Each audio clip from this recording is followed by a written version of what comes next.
जय जिनेंद्र। आज हम एनसीईआरटी 12th डीपीआई द्वारा जारी की गई नई प्रश्न बैंक यूनिट 2 के 4 नंबर वाले प्रश्न को सॉल्व करेंगे।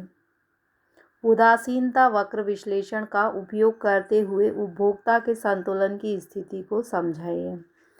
देखिए, एक उपभोक्ता संतुलन की स्थिति में तब होता है जब वह अपनी आय एवं बाजार कीमत से प्राप्त संतुष्टि को अधिकतम कर लेता है। या आप इतना भी याद कर सकते हैं कि एक उपभोक्ता संतुलन की स्थिति में तब होता है जब वह अधिकतम संतुष्टि प्राप्त करता है। जैसे मान लीजिए आप बाजार सोच कर गए थे कि 100 रुपये में वस्तु मिल जाएगी और 100 रुपये में ही मिल जाए, तो आपकी संतुष्टि क्या होगी? बहुत अधिक हो जाएगी। तो उपभोक्ता के संतुलन की शर्तें क्या होती हैं? उपभोक्ता के संतुलन की पहली शर्त है कि तटस्थ वक्र कीमत रेखा को स्पर्श करे। ये तटस्थ वक्र है और ये कीमत रेखा है। जब तटस्थ वक्र कीमत रेखा को स्पर्श करता है तो उपभोक्ता अधिकतम संतुष्टि प्राप्त करता है। दूसरा है कीमत रेखा का ढाल तटस्थ वक्र के ढाल के समान होना चाहिए। ये जो कीमत रेखा का ढाल है और तटस्थ वक्र का ढाल है, दोनों कैसे होना चाहिए? बराबर होना चाहिए। तीसरा, स्थानापन्न सीमांत प्रतिस्थापना की दर घटती हुई होना चाहिए। सीमांत प्रतिस्थापना मतलब है कि मान लीजिए कि आप कचौड़ी और समोसा 2 वस्तु खा रहे हैं, तो यदि आप कचौड़ी के उपभोग में वृद्धि करना चाहते हैं तो समोसे के उपभोग में आपको क्या करना होगी? कमी, क्योंकि आपकी आय तो जो है वो स्थिर है। तो इसलिए सीमांत प्रतिस्थापना की दर क्या है? घटती हुई। तो यदि आप पहले ये लिख दें कि एक उपभोक्ता संतुलन की स्थिति में तब होता है जबकि वह अधिकतम संतुष्टि प्राप्त करता है। और उपभोक्ता के संतुलन की शर्तें, ये 3 शर्तें, और ये चित्र बनाना है आपको। आपके 4 नंबर पूरे मिलेंगे। यदि आप इसका वर्णन याद कर सकें तो ठीक है, और नहीं तो पॉइंट भी याद कर सकते हैं। सीमांत उपयोगिता ह्रास नियम की रेखा चित्र द्वारा व्याख्या कीजिए। सीमांत उपयोगिता ह्रास नियम क्या है कि जब आप पहली रोटी खाते हैं तो आपको ज़्यादा अच्छी लगती है, दूसरी उससे कम अच्छी लगती है, तीसरी और कम अच्छी लगती है, यानी आपकी जो उपयोगिता है वो घटती जा रही है। तो यही क्या है? उपयोगिता ह्रास नियम है। बोल्डिंग ने क्या कहा है कि जब कोई उपभोक्ता अन्य वस्तुओं का उपभोग स्थिर रखकर किसी एक वस्तु के उपभोग को बढ़ाता है तो परिवर्तनशील वस्तु की उपयोगिता अंत में अवश्य घटती है। मतलब वही रोटी की उपयोगिता घट रही है। अर्थ है, जब किसी वस्तु की इकाइयों का लगातार उपभोग किया जाता है तो प्रत्येक अतिरिक्त इकाई से प्राप्त होने वाली सीमांत उपयोगिता घटती जाती है। यानी रोटी का लगातार उपभोग करेंगे तो हर अगली इकाई से प्राप्त होने वाली उपयोगिता क्या हो जाएगी? घटने लगेगी। इसको यदि हम रेखा चित्र की सहायता से देखें, पहले तालिका को देखिए कि पहली इकाई से आपको 10, पहली रोटी से 10, दूसरी से 5 उपयोगिता घट रही है ना। और आप 2 ही रोटी खाते हैं तो तीसरी से आपको कोई उपयोगिता नहीं मिलेगी। तब भी आप यदि रोटी का उपभोग करते हैं तो चौथी से आपको -5, यानी उपयोगिता क्या हो जाएगी? घटने लगेगी। पहली से आपकी सीमांत उपयोगिता 10 है तो कुल भी 10 होगी। दूसरी में कुल उपयोगिता प्राप्त करने के लिए 10 में 5 को जोड़ेंगे तो 15, 15 में 0 जोड़ेंगे तो 15, और 15 में -5 को जोड़ेंगे तो 10। तो इस प्रकार से आप कुल उपयोगिता निकाल लेंगे। अब रेखा चित्र में देखिए आपकी सीमांत उपयोगिता टेबल में भी दिख रहा है कि हमें घट रही है, 0 हो गई है और फिर ऋणात्मक हो गई है। तो ये घट रही है, यहाँ पर 0 हो गई है और इसके बाद ऋणात्मक।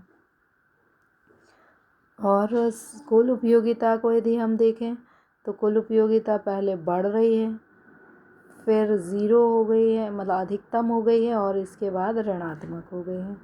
तो रेखा चित्र से हमें दिख रहा है कि जैसे जैसे रोटी की इकाइयों का लगातार उपयोग किया जा रहा है वैसे वैसे उनसे प्राप्त होने वाली सीमांत उपयोगिता घट रही है, जबकि कुल उपयोगिता पहले बढ़ती है और फिर घटती है।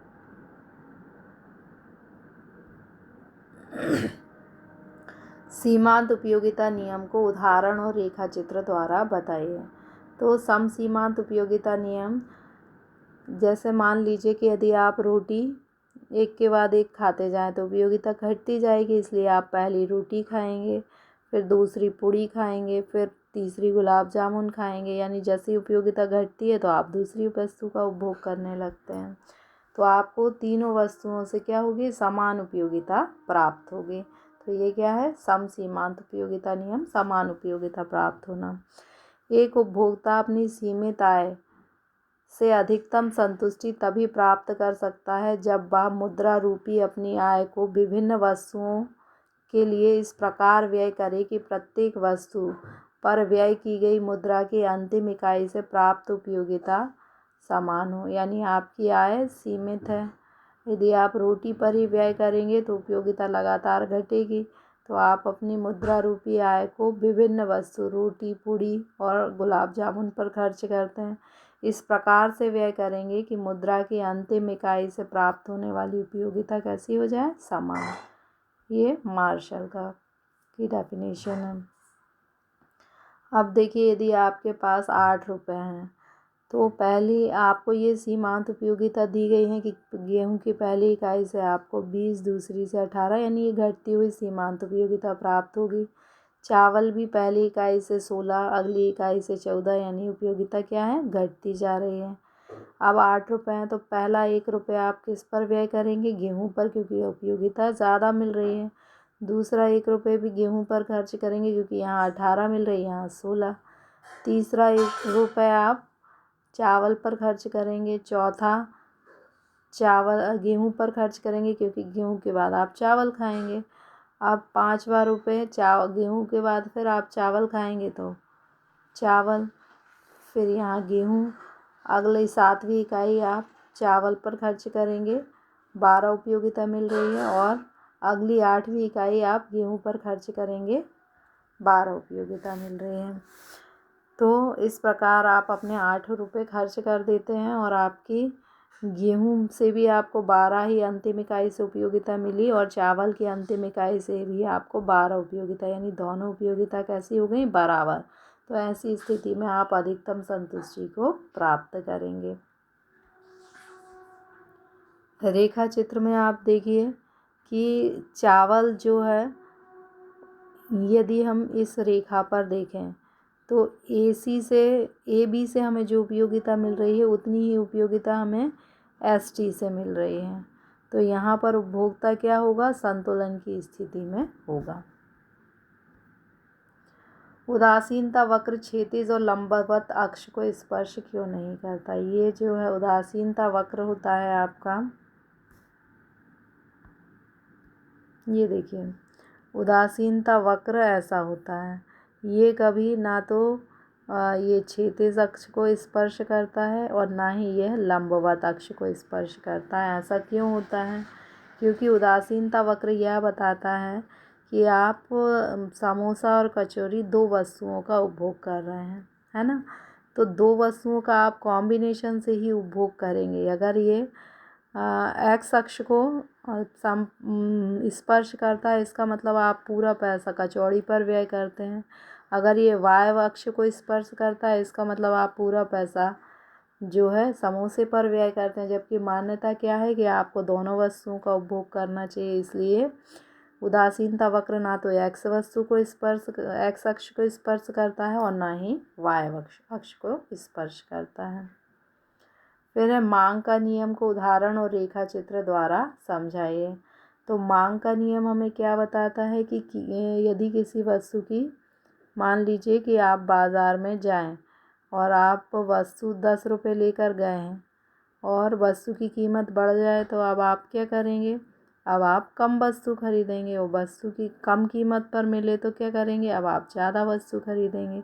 यानी मांग का नियम कीमत और मांग में विपरीत संबंध को बताता है। यानी वस्तु के मूल्य में वृद्धि होने पर कम वस्तु खरीदी जाती है और वस्तु के मूल्य में कमी होने पर अधिक वस्तु खरीदी जाती है, मांग बढ़ जाती है।